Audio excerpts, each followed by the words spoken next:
Hello everyone, I am doctor जय शिरपरा, your biology teacher. आप सबका स्वागत है डॉक्टर जयस बायोलॉजी के अंदर। आज के लेक्चर में हम पढ़ने वाले हैं about the female reproductive part, जिसको गाइनोसियम भी कहा जाता है। गाइनोसियम या फिर पिस्टिल या कार्पेल, बहुत से वर्ड है फीमेल रिप्रोडक्टिव पार्ट के लिए।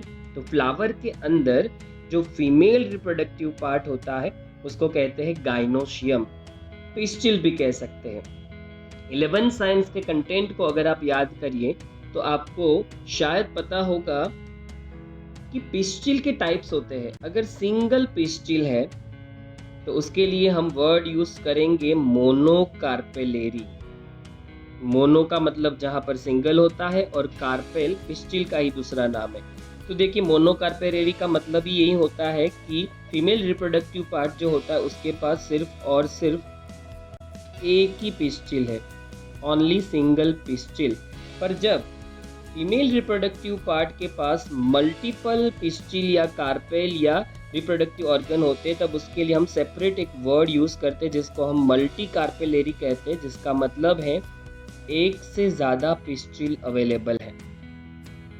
तो जब एक सिंगल पिस्टिल अवेलेबल होती है तब हम वर्ड यूज करेंगे मोनोकार्पेलेरी। जब बहुत सारी पिस्टिल अवेलेबल होगी तब हम वर्ड यूज करेंगे मल्टी कार्पेलेरी, जहां पर कार्पेल का मतलब पिस्टिल ही होता है। तो ये हमने देखा कि नंबर के बेस्ड पे हमने पिस्टिल को किस तरीके से डिवाइड किया। अब आगे की तरफ देखते हैं। अब देखिए, पिस्टिल को डिवाइड किया गया है अगर वो ज्यादा नंबर में है। जो मल्टी कार्पेलेरी पिस्टिल है उनमें दो टाइप्स हैं। जैसे बहुत सारी पिस्टिल है और सारी पिस्टिल एक दूसरे के साथ जुड़ी हुई है, मतलब कि फ्यूज्ड है, तो हम वर्ड यूज करेंगे सिंकार्पस। और अगर नहीं जुड़ी हुई है, पिस्टिल बहुत सारी है पर वो सेपरेटेड है, एक दूसरे से फ्री है, तो अब हम वर्ड यूज करेंगे एपोकार्पस। तो सिंकार्पस का मतलब क्या होगा? सिंग वर्ड जो है वो सिंक्रोनाइज से आया है। बहुत सारी कार्पेल सिंक्रोनाइज्ड है, मतलब एक साथ फ्यूज्ड है। तो पहली चीज तो यहाँ पर बहुत सारी कार्पेल का पिस्टिल का होना जरूरी है, और यहाँ पर दिखाया भी है। अब देखिए, मोर देन वन पिस्टिल जब अवेलेबल होती है, जब एक से ज्यादा पिस्टिल अवेलेबल होती है और वो आपस में फ्यूज्ड होती है, बहुत सारी तो है पर वो आपस में फ्यूज्ड है, तब हम वर्ड यूज करेंगे सिंकार्पस। जबकि एपोकार्पस का मतलब होता है कार्पेल्स बहुत सारी है। यहाँ पर भी कार्पेल्स बहुत सारी है, देखिए मोर देन वन पिस्टिल, पर सारी पिस्टिल जो है वो फ्री है। यहाँ पर सारी पिस्टिल फ्री है, एक दूसरे से जुड़ी हुई नहीं है, फ्यूज्ड नहीं है। तो बहुत सारी कार्पेल्स है पर आपस में जुड़ी हुई हो तो सिंकार्पस, बहुत सारी कार्पेल्स हो पर फ्यूज्ड नहीं हो, जुड़ी हुई नहीं हो, तो एपोकार्पस वर्ड जो है वो हम यूज करेंगे। तो ये है types of pistil. Multi carpels जो है, मल्टी कार्पेलेरी कंडीशन जो होती है, बहुत सारी जब कार्पेल्स होती है तब ये दो किस्म की कार्पेल्स में डिवाइड हो सकती है, सिंकार्पस एंड एपोकार्पस। अब पिस्टिल की स्टडी शुरू करते हैं। Pistil female reproductive part gynoecium के नाम से जाना जाता है। पिस्टिल या फीमेल रिप्रोडक्टिव ऑर्गन 3 पार्ट में डिवाइड हो सकता है, मेनली 3 पार्ट है। फर्स्ट जो है वो स्टिग्मा है, और हमें यहाँ पर दिखाया है स्टिग्मा। स्टिग्मा वो पोर्शन होता है जहाँ पर पोलन ग्रेन्स जो है वो जर्मिनेट होती है। ये सिटिंग पोर्शन है जहाँ पर पोलन ग्रेन सिट करती है। स्टाइल, इस छोटे से स्टॉक लाइक स्ट्रक्चर को हम स्टाइल कहते हैं। एंड ओवेरी, लास्ट में जो ये फुला हुआ पोर्शन है इसके लिए हम वर्ड यूज करेंगे ओवेरी, जहां ओवेरी में क्या होंगे? ओव्यूल्स। चलिए वापस डिटेल में पढ़ते हैं एक एक करके। स्टिग्मा, स्टाइल एंड ओवेरी जो है पिस्टिल के मेन 3 पार्ट्स। सबसे पहला पार्ट होता है स्टिग्मा। जैसे कि हम लोगों ने समझा, जो स्टिग्मा होता है वो लैंडिंग प्लेटफॉर्म है। स्टिग्मा ही वो पोर्शन है जहां पर पोलन ग्रेन जो है वो लैंड करेगी। तो पोलन ग्रेन के लिए ये लैंडिंग प्लेटफॉर्म है। पोलन ग्रेन स्टिग्मा के ऊपर ही लैंड करती है और वहीं जर्मिनेट करती है। ये रहा स्टिग्मा, तो ये पोर्शन है जहाँ पर पोलन ग्रेन्स लैंड करती हैं। ये प्लेटफॉर्म है जहाँ पोलन ग्रेन्स पोलिनेशन के बाद लैंड करेगी और जर्मिनेट भी करेगी। फिर आप सब जानते हैं कि पोलन ग्रेन से पोलन ट्यूब फॉर्म होती है और उसको रास्ता देने का काम करेगा स्टाइल। स्टाइल एक इलोंगेटेड पोर्शन है, लंबा है और पतला भी है और स्टिग्मा के जस्ट नीचे, बीनीथ द स्टिग्मा, मतलब कि स्टिग्मा के जस्ट नीचे है। तो ये पोर्शन अपना जो दिखा रखा है हमने, ये वाला, ये स्टाइल है। ये हिस्सा स्टाइल के अंदर हम लोग इंक्लूड करेंगे।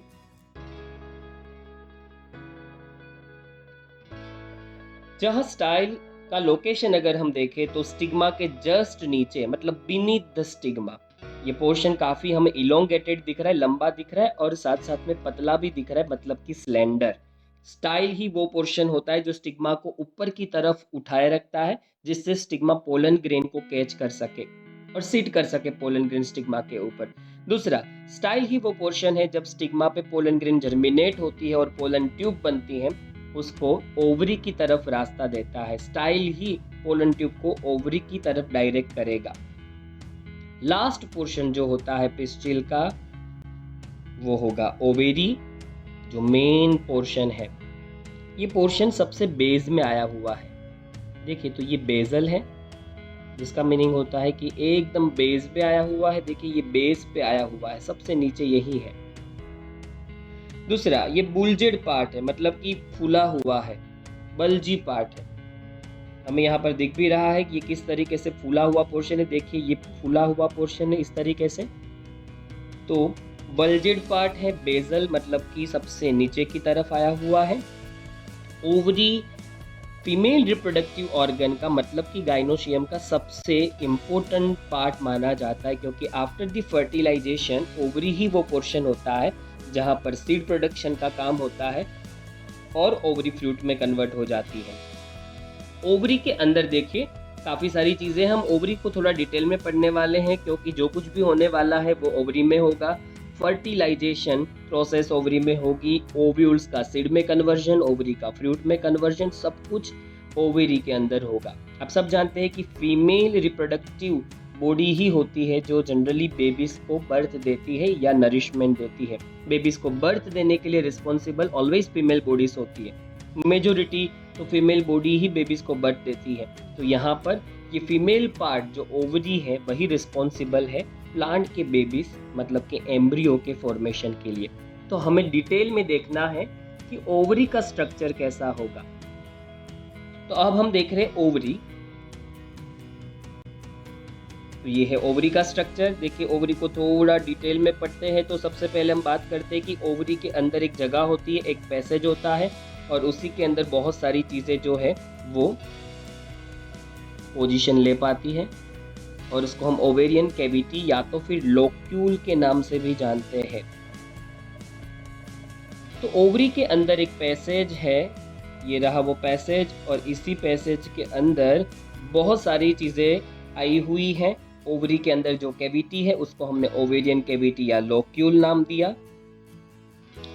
प्लेसेंटा आया हुआ होता है ओवेरी के अंदर। Arising from the placenta are the megasporangia commonly called ovules. अब मैं आपको दोनों दिखा रहा हूँ कि ओवेरियन कैविटी, मतलब ओवरी के अंदर जो कैविटी है उसमें फिलहाल तो हमें फिगर के हिसाब से ओव्यूल्स दिख रहे हैं। ये सारे ओव्यूल्स यहाँ पर आए हुए हैं। तो देखिए, ओव्यूल्स, यहाँ बहुत सारे ओव्यूल्स दिखा है, हर एक ओव्यूल सीड में कन्वर्ट होगा। याद रखिए कि after the fertilisation ovules will be converted into the seeds and ovary will be converted into the fruits. तो ओव्यूल से सीड्स बनेंगे एंड ओवरी से फ्रूट्स का प्रोडक्शन होगा। पर ये प्लेसेंटा किधर है? प्लेसेंटा वो पोर्शन होता है जो ओव्यूल्स को नरिशमेंट देता है। जैसे ओव्यूल्स फर्टिलाइज हो जाते हैं तो वो सीड में कन्वर्ट हो रहे होते हैं और तब उनको नरिशमेंट चाहिए, न्यूट्रिशन चाहिए, और वो देने का काम प्लेसेंटा करेगा। तो मैं आपको प्लेसेंटा बता रहा हूँ। ये जो पोर्शन यहाँ दिखा रखा है जिस पोर्शन से प्लेसेंटा कहते हैं इसको, और इस पोर्शन से देखिए ओव्यूल्स कनेक्टेड है। तो ये रेड कलर का पोर्शन जिसके साथ ओव्यूल्स कनेक्टेड है, उसके लिए हम वर्ड यूज़ करेंगे प्लेसेंटा। ये वर्ड ह्यूमन के लिए भी यूज़ होता है। ह्यूमन बॉडी में भी प्लेसेंटा ही रिस्पॉन्सिबल होता है जो बेबी को नरिशमेंट देता है मदर की बॉडी से। प्लेसेंटा मीडिएटर होता है मदर और बेबी के बीच का। जैसे ह्यूमन में है वैसे यहाँ पर भी है, प्लेसेंटा मीडिएटर है। ओव्यूल्स को कन्वर्ट होना है सीड्स में। तो आफ्टर द फर्टिलाइजेशन ओव्यूल्स को न्यूट्रिशन चाहिए, क्योंकि ओव्यूल्स के अंदर एम्ब्रियो डेवलप हो रहा है जो प्लांट का बेबी है, और उसको न्यूट्रिशन देने का काम प्लेसेंटा करेगा। प्लेसेंटा मीडिएटर होगा ओव्यूल्स और प्लांट बॉडी के बीच में, जो कांस्टेंट वे में ओव्यूल्स को न्यूट्रिशन पहुंचाने का काम करेगा। तो मैंने यहाँ पर दिखाया है ओव्यूल्स जिस स्ट्रक्चर से अटैच्ड होते हैं उसी को हम प्लेसेंटा कहते हैं, जहाँ से उनको नरिशमेंट मिलने का काम होता है। तो ओवेरियन केविटी में ओव्यूल्स हैं और प्लेसेंटा, दो चीज़ें हम लोगों ने देखी। यहाँ पर जो फिगर हमें दिखा रखी है उस फिगर को अगर कंसर्न करें तो देखिए इसमें बहुत सारे ओव्यूल्स हैं। छोटे छोटे छोटे आपको जो सीड लाइक स्ट्रक्चर्स दिख रहे हैं वो सब एक्चुअल में ओव्यूल्स हैं। वो फ्यूचर में सीड्स बनेंगे। तो मेनी ओव्यूल्स मतलब बहुत सारे ओव्यूल्स हो सकते हैं एक ओवरी के अंदर, और उसके एग्जाम्पल है पपाया, वाटरमेलन एंड ऑर्किड्स। जबकि कुछ ऐसे भी प्लांट्स हैं जिनकी ओवरी में सिंगल ओव्यूल होगा, बस एक ही ओव्यूल। जबकि यहाँ पर तो देखिए आपको बहुत सारे छोटे छोटे ओव्यूल्स दिखा रखे हैं, पर सिंगल ओव्यूल भी हो सकता है। अगर सिंगल ओव्यूल है तो सिंगल सीड फॉर्म होगा एक फ्रूट के अंदर। बहुत सारे ओव्यूल्स हैं तो बहुत सारे सीड्स का फॉर्मेशन होगा with in the one fruit. एक ओव्यूल कौन कौन से प्लांट में होते हैं तो देखिए वीट, इसीलिए वीट के फ्रूट के अंदर एक ही सिंगल एम्ब्रियो देखने को मिलेगा। पैडी में, मैंगो में, मैंगो का अगर आप सीड देखेंगे, मैंगो के फ्रूट के अंदर आप देखेंगे तो सिंगल सीड मिलेगा, क्योंकि एक ही ओव्यूल है तो एक ही सीड बनेगा। वापस मैं बता दूं, ओव्यूल कन्वर्ट हो जाते हैं सीड में और ओवेरी कन्वर्ट हो जाती है फ्रूट्स में आफ्टर द फर्टिलाइजेशन। जबकि ये चीज़ आप पढ़ेंगे ही आगे, पर मैं आपको फिर भी बता रहा हूँ एक बार। तो ओवरी का कन्वर्जन फ्रूट में होगा आफ्टर द फर्टिलाइजेशन, और सेम मैनर पे ओवरी के अंदर आए हुए जो ओव्यूल्स हैं वो सीड में कन्वर्ट हो जाते हैं। तो इस तरीके से जितने ओव्यूल से उतने सीड्स बनेंगे फ्रूट्स के अंदर। सिंगल अगर ओव्यूल है तो सिंगल सीड बनेगा विद इन द फ्रूट, और अगर बहुत सारे ओव्यूल्स है जैसे फिगर में दिख रहे हैं, पपाया में बहुत सारे ओव्यूल्स होते होंगे ओवरी के अंदर। इसी वजह से जब पपाया डेवलप होता है तो पपाया फ्रूट के अंदर बहुत सारे सीड का फॉर्मेशन होता है। तो यहाँ तक आप लोगों ने पढ़ा फीमेल रिप्रोडक्टिव जो ऑर्गन है उसके टाइप्स के बारे में, जहाँ हमने स्टिग्मा के बारे में पढ़ा, स्टाइल के बारे में पढ़ा और ओवरी के बारे में। टाइप्स ऑफ पिस्टिल्स पढ़ा। ओवरी का थोड़ा जो कंटेंट है वो हम लोगों ने डिटेल में पढ़ा। इसी के साथ ये लेक्चर अपने फिनिश करेंगे यहीं पर ही, और अगली बार जब हम मिलेंगे तब हम ओव्यूल के स्ट्रक्चर को डिटेल में पढ़ेंगे, क्योंकि ओव्यूल ही है जिसके अंदर सब कुछ हो रहा है। फर्टिलाइजेशन प्रोसेस, एम्ब्रियो का फॉर्मेशन, मेगास्पोर का फॉर्मेशन, सब कुछ। तो नेक्स्ट लेक्चर में हम ओव्यूल के फॉर्मेशन के साथ मिलेंगे, ओव्यूल के अंदर मेगास्पोर के फॉर्मेशन के साथ मिलेंगे। तब तक इस टॉपिक को आप डिटेल में पढ़िए और लर्न करिए।